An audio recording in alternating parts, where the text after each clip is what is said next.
இந்த ராட்டெல்லாம் இப்போ போடாமல் இருக்கு. இதெல்லாம் பழசு தூக்கி வச்சிருக்கோம். இனிமேல் கொஞ்சம் நாள் சென்று பராட்டு பார்த்து மறுபடியும் இறக்கணும். போன தடவை போட்டது ஏதாவது ஆதாயம் கிடைச்சதாயா? அவ்வளோ மீன் தின்றுச்சு. அது ஏனம் பொடி ஓரா இறங்கிருச்சுன்னா ஒரு மீன் வைக்கும். ஓரா அதிகமாக பாசிட்டீங்க. ஆமாம், சுத்தமாக திண்டு போயிடும். அது இந்த தடவை மீன் கடிச்சா அது என்ன பண்ண முடியும்? கடிச்சா என்ன பண்ண முடியும்? நம்ம அந்த மாலை தான் கட்டி பார்ப்போம். அது மீன் திண்டுச்சுன்னா அதை ஒன்றுமே பண்ண முடியும். சுற்றி அது இந்த ட்ரிப் வாங்கி போட்டிருக்கோம். என்னமோ அந்த மீன் தான் திங்காமல் காப்பாற்றினா தான். மீன் சாப்பிடலன்னா வேற பிரச்சனை கிடையாது. இல்லை, வெயிலுக்கு வீணாயிருமா பாசி? அப்படியே அழியிரும். அந்த வெப்பல் போடுதுல, காத்தோட்டம் கிடைக்காம அப்படி இதாயிரும். எல்லாருக்கும் வணக்கம். நம்ம இன்னைக்கு பாசி வளர்க்குற நாகநாத ஐயா கூட தான் இருக்கோம். கடந்த 2 முறையுமே பாசி போட்டு நஷ்டத்தில் போயிருச்சுங்க. இந்த முறை இப்போ தான் பாசி வளர்க்க ஆரம்பிச்சிருக்காங்க. இந்த முறையாவது நல்லா வளருதா அப்படின்னு சொல்லிட்டு ஐயாட்ட கேட்டு தெரிஞ்சுக்கலாம் வாங்க.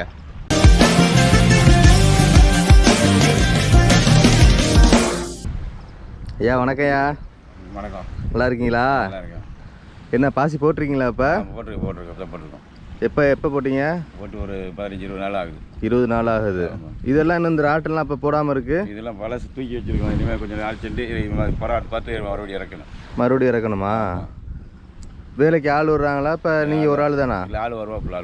ஆள் வந்து மொத்தமாக போட்டுட்ருக்கீங்க. இப்போ போய் பார்க்கலையா? இன்னும் கொஞ்சம் நேரம் சென்று போவோம். 10 மணிக்கு மேலே. 10 மணிக்கு மேலே பார்ப்பீங்க. இதெல்லாம் இப்போ திரும்ப இறக்குங்களா அந்த ராட்டெல்லாம்? இல்லை இறக்குறது தான். டேமேஜான பூரா எடுத்துட்டு நல்லா இருக்கு மூஞ்சி கட்டி மறுவ இறக்கணும். போன தடவை போட்டது ஏதாவது ஆதாயம் கிடைச்சதாயா? அவ்வளோ மீன் தின்றுச்சு. அது ஏனம் போன தடவை போட்டது ஒன்றுமே பிரயோஜனம் கிடையாது. எடுக்கல. இன்னமும் இந்த கடலில் கிடைக்க அந்த ஒடிஞ்சு மூஞ்சி தான் பாருங்க பூரா மீன் தின்றுட்டு காற்றுல அடித்து உடஞ்சிடும்.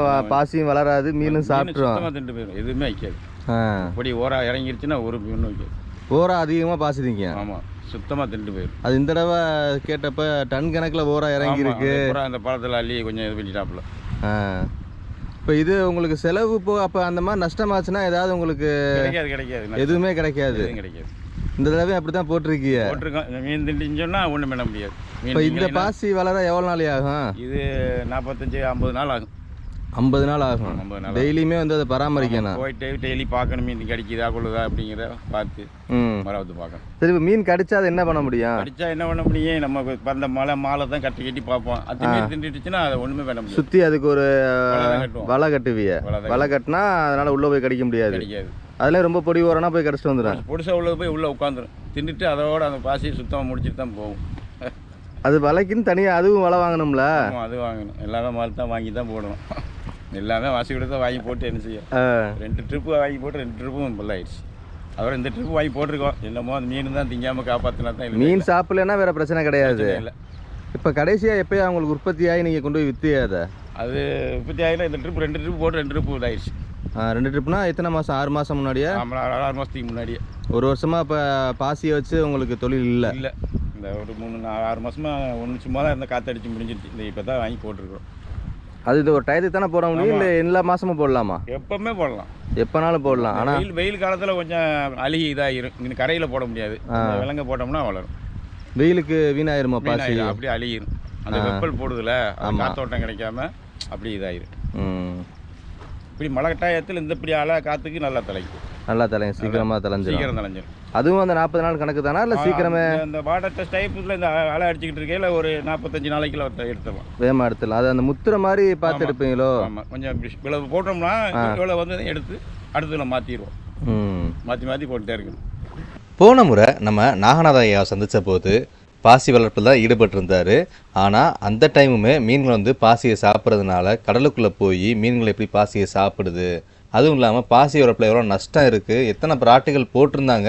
இப்போ ஒரு 10 ராட்டு போட்டிருந்தா நம்ம போய் பார்த்தப்பே ஒரு 8 ராட்டுகளில் திருப்பி எடுக்கிறதுக்காக தான் வந்து கடலுக்குள்ளே போனாங்க. அந்த முறை போட்ட பாசி எல்லாமே நஷ்டத்தில் போய் முடிஞ்சிருச்சுங்க. அடுத்த தடவையும் அதே மாதிரி தான் முடிஞ்சிருக்கு. இந்த தடவை திரும்பவும் வந்து நாகநாத ஐயா பாசி வளர்ப்பில் ஈடுபட்டிருக்காரு.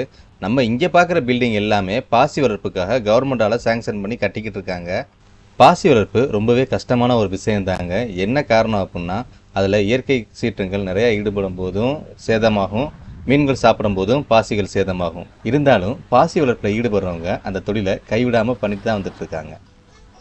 நம்மளிடம் சுவையான ராமேஸ்வர கருவாடு மற்றும் கடலில் கிடைக்கிற சங்கு, முத்து போன்ற பொருட்கள் எல்லாமே நம்ம வெப்சைட்டில் நீங்கள் ஆன்லைன்லேயே வாங்கிக்கலாம். www.peppyfishing.com